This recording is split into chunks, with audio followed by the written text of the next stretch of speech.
ಈಗ ನಿನ್ನೆ ಡೆಲ್ಲಿನಲ್ಲಿ ಪತ್ರಿಕಾ ಮಾಧ್ಯಮದ ಸ್ನೇಹಿತರಿಗೆ ಮುಖ್ಯಮಂತ್ರಿಗಳು ಮಾತಾಡಬೇಕಾದ್ರೆ ಅವ್ರ ಮಾತಿನ ಶೈಲಿ ಆ ದಾಟಿನ ಅರ್ಥ ಮಾಡ್ಕೊಂಡಾಗ ಬಹುಶಃ ರೆಸಿಗ್ನೇಷನ್ ಕೊಡಿಸುವಂತಹ ಆಲೋಚನೆಗಳು ಆ ಒಂದು ಮೂಡಲ್ಲಿ ಈಗಾಗಲೇ ಬಂದ್ ಆಗಿದೆ ನಿನ್ನೆನೆ ಅಂತಕ್ಕಂಥದ್ದು ಬಹಳ ಮಾಧ್ಯಮಗಳಲ್ಲೂ ಕೂಡ ಚರ್ಚೆ ಆಯಿತು.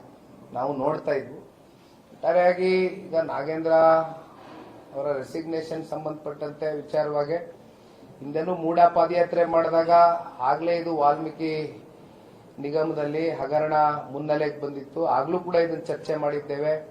ಇತ್ತೀಚೆಗೆ ಸದನದ ಒಳಗಡೆ ಜನತಾದಳ ಪಕ್ಷ ಮತ್ತೆ ಬಿಜೆಪಿ ನಮ್ಮ ಮಿತ್ರ ಪಕ್ಷ ಇಬ್ರು ಒಟ್ಟಾಗೆ ಈ ರಾಜೀನಾಮೆಯನ್ನ ಕೋರಿ ಬಹಳ ಗಟ್ಟಿ ನಿಲುವಿಂದ ಹೆಚ್ಚು ಕಮ್ಮಿ ಅದೊಂದು ಕಾರಣದಿಂದ ಇವತ್ತು ಸದನನೇ ನಡೀಲಿಲ್ಲ. ಈಗ ತಾವು ಕೇಳ್ದಂಗೆ ನಿನ್ನೆ ಏನೋ 102 ತಾಲೂಕುಗಳು ಬರಪೀಡಿತ ತಾಲೂಕುಗಳು ಅಂತಕ್ಕಂಥದ್ದು KSNDMC 101 KSNDMC ಕಡೆಯಿಂದ ಅದು ವರದಿ ಪ್ರಕಟ ಆಗಿದೆ. ಸರ್ಕಾರದ ಕಡೆಯಿಂದ ಅಧಿಕೃತವಾಗಿ ಹೇಳಿದ್ದಾರೆ. ಈಗ ನನಗೆ ಅತ್ಯಂತ ನೋವಿನ ಸಂಗತಿ ಏನಪ್ಪಾ ಅಂತ ಹೇಳಿದ್ರೆ, ಅದರಲ್ಲೂ ಕಲ್ಯಾಣ ಕರ್ನಾಟಕ ಸೆಕ್ಟರ್ ಅಲ್ಲಿ ನಾವೆಲ್ಲರೂ ಕೂಡ ಒಂದು ತಂಡ ಮಾಡಿಕೊಂಡು ಪರಿಶೀಲನೆ ಮಾಡಿದ ಒಂದು ಸಂದರ್ಭದಲ್ಲಿ ಅಲ್ಲಿ ರೈತರು ಕಳೆದ ವರ್ಷ ಅತಿವೃಷ್ಟಿ ಆಯಿತು, ಈ ವರ್ಷ ಅನಾವೃಷ್ಟಿ ಆಯಿತು. ಆದ್ರೆ ಅದ್ರ ಬಗ್ಗೆ ಚರ್ಚೆ ಮಾಡ್ತಕ್ಕಂಥದಕ್ಕೆ ಸರ್ಕಾರನೂ ಕೂಡ ಅವಕಾಶ ಮಾಡಿಕೊಡ್ಬೇಕಾಗಿತ್ತು. ಇಷ್ಟು ಎಳಿತಕ್ಕಂಥ ಅಗತ್ಯತೆ ಏನಿರಲಿಲ್ಲ. ಆಮೇಲೆ ಈಗ 138 140 ದಾಖಲೆ ಪ್ರಮಾಣದಲ್ಲಿ ಇವತ್ತು ಶಾಸಕರನ್ನ ಹೊಂದಿದ್ದಾರೆ ರಾಜ್ಯ ಸರ್ಕಾರ. ಮತ್ತೆ ಆರೋಪ ಇರ್ತಕ್ಕಂಥವ್ರನ್ನೇ ಮತ್ತೆ ಸಚಿವ ಸ್ಥಾನವನ್ನ ಕೊಡ್ತಕ್ಕಂಥ ಅಗತ್ಯತೆ ಏನಿತ್ತು? ಬೇರೆ ಯಾರು ಸಮರ್ಥವಾಗಿ ಇಲ್ಲಿ ಕೆಲಸ ಮಾಡ್ತಕ್ಕಂಥದಕ್ಕೆ ಅವರಲ್ಲಿ ಯಾರು ಕೂಡ ಕಾಣ್ಲಿಲ್ವಾ ಅವಕಾಶ ಕೊಡೋದಕ್ಕೆ? ಯಾಕೆ ಇಷ್ಟೆಲ್ಲ ಗೊಂದಲ ಕ್ರಿಯೇಟ್ ಆಯ್ತು? ಕುಮಾರಣ್ಣ ಅವರು ಅವತ್ತು ಹೇಳಿದ್ರು ಅದೇನೋ ಪೇಮೆಂಟ್ ಕೋಟಾ ಮ್ಯಾನೇಜ್ಮೆಂಟ್ ಕೋಟಾ ಅಂತ. ಅದು ಇವತ್ತು ಬಹುಶಃ ಎಲ್ರ ಬಾಯಲ್ಲೂ ಇದೆ. ಅದೊಂದು ಜಗತ್ ಜಾಹಿರ.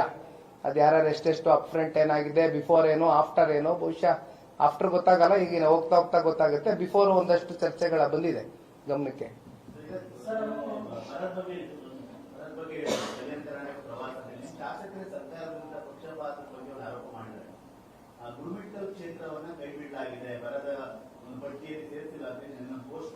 ಇಲ್ಲ, ನಾನು ಇವಾಗ ಅದನ್ನೇ ನೋಡಿದೆ. ಅಲ್ಲ, ಗುಲ್ಬರ್ಗ ಜಿಲ್ಲೆನೂ ಇಲ್ಲ ಅಂತಾರೆ ನೋಡಿ. ನಮ್ಮ ಜೇವರ್ಗಿಯ ದೊಡ್ಡಪ್ಪಗೌಡರು ಕೂಡ ಇಲ್ಲೇ ಇದ್ದಾರೆ. ಅದು ನಿಮಗೆ ಹಾಗೆ ನೋಡಿದ್ರೆ ಸಂಪೂರ್ಣವಾಗಿ ಅಲ್ಲಿ ನಿಮ್ಗೆ ಯಾವುದೇ ರೀತಿಯಾದಂತ ಇರಿಗೇಷನ್ ಫೆಸಿಲಿಟೀಸ್ ಇಲ್ಲ. ಅಲ್ಲಿ ಮಳೆಯ ಮೇಲೆ ಆಧಾರಿತವಾಗೇನೆ ಅಲ್ಲಿ ಬೆಳೆಯನ್ನ ಹಾಕ್ತಕ್ಕಂಥದ್ದು ಉತ್ತರ ಕರ್ನಾಟಕ ಭಾಗದಲ್ಲಿ. ಆದ್ರೆ ನನಗೆ ಗೊತ್ತಿಲ್ಲ ಯಾತಕ್ಕೋಸ್ಕರ ಯಾದಗಿರಿ ಅಂತಕ್ಕಂಥ ಜಿಲ್ಲೆನ ಕೈ ಬಿಟ್ಟಿದ್ದಾರೆ, ಗುಲ್ಬರ್ಗ ಜಿಲ್ಲೆನ ಯಾಕೆ ಕೈ ಬಿಟ್ಟಿದ್ದಾರೆ, ಯಾವ ಆಧಾರದ ಮೇಲೆ ಇವರು ಬರಪೀಡಿತ ಪ್ರದೇಶಗಳು ಅಂತಕ್ಕಂಥದ್ದು ಗುರುತಿಸಿದ್ದಾರೆ ನನಗೆ ಗೊತ್ತಿಲ್ಲ. ಸರ್ಕಾರ ಉತ್ತರ ಕೊಡಬೇಕಿದೆ. ಮಾಡಿದ್ದೆ. ಪರಿಸ್ಥಿತಿ, ವಾತಾವರಣ, ಅಲ್ಲಿ ಇರ್ತಕ್ಕಂಥ ರೈತರು ಬಹಳ ಕಷ್ಟಜೀವಿಗಳು, ದುಡಿತಕ್ಕಂಥದ್ದಕ್ಕೆ ಸಿದ್ಧರಿದ್ದಾರೆ.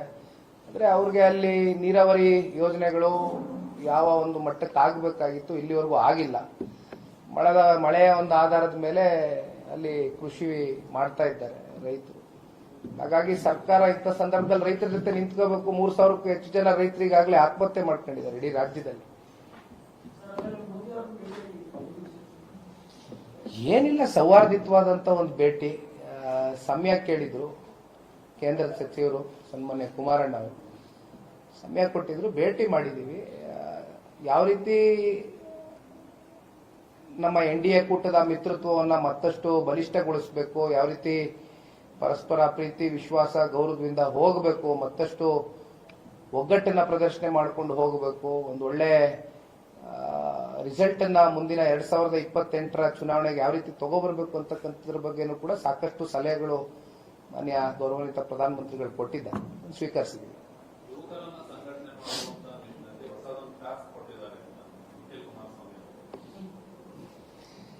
ಅಲ್ಲ, ಈಗ ಆಯಾ ಕಾಲಕ್ಕೆ ಬದಲಾವಣೆಗಳು ಕಾಣಬೇಕು ಅಂತಕ್ಕಂಥದ್ದಾದ್ರೆ ಯುವಕರು, ಅದರಲ್ಲೂ ಈಗ ಯುವಕರಿಗೆ ಆಗ್ತಾ ಇರ್ತಕ್ಕಂಥ ಅನ್ಯಾಯಗಳ ವಿರುದ್ಧವಾಗಿ ಇವತ್ತು ಪಾರ್ಟಿಸಿಪೇಷನ್ ಮಾಡಬೇಕಾಗ್ತದೆ. ಯಾಕಂದ್ರೆ ಸಾಕಷ್ಟು ಸರ್ಕಾರಿ ರಿಕ್ರೂಟ್ಮೆಂಟ್ಸ್ಗಳಾಗಿಲ್ಲ, ಅಪಾಯಿಂಟ್ಮೆಂಟ್ಸ್ಗಳು ಕೊಟ್ಟಿಲ್ಲ.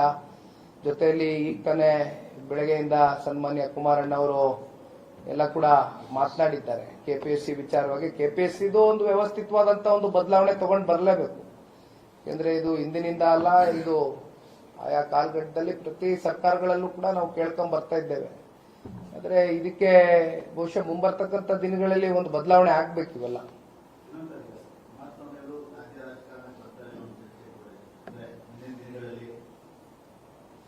ಅಲ್ಲ ನೋಡೋಣ ಕಾಲ ಬಂದಾಗ. ಈಗ ಕುಮಾರಸ್ವಾಮಿ ಅವರು ರಾಜ್ಯ ರಾಜಕಾರಣದ ಅನುಭವವನ್ನೇ ಮುಂದಿಟ್ಕೊಂಡೇ ಕೇಂದ್ರದಲ್ಲಿ ಸಚಿವ ಸ್ಥಾನ ಕೊಟ್ಟರದು. ಹಾಗಾಗಿ ಮುಂದೆ ಯಾವ ರೀತಿ ಯಾವ ಸಂದರ್ಭದಲ್ಲಿ ಏನೇನು ತೀರ್ಮಾನಗಳಾಗ್ತದೆ ಅದು ನಾವೊಬ್ಬರೇ ಮಾಡೋದಕ್ಕಾಗೋದಿಲ್ಲ. ಇವತ್ತು ನಾವು ಇಂಡಿಯಾ ಪಾರ್ಟ್ನರ್ ಆಗಿದ್ದೀವಿ, ಕಲೆಕ್ಟಿವ್ ಡಿಸಿಷನ್ ಆಗಿರಬೇಕು. ಮೇಲ್ಮಟ್ಟದಲ್ಲೂ ಕೂಡ ಇವತ್ತು ಕೇಂದ್ರದ ನಾಯಕರುಗಳ ಜೊತೆ ಕೂತು ಚರ್ಚೆ ಮಾಡಿ ಸೂಕ್ತ ಸಮಯದಲ್ಲಿ ಸೂಕ್ತ ನಿರ್ಧಾರಗಳು ತಗೊಳ್ತಾರೆ.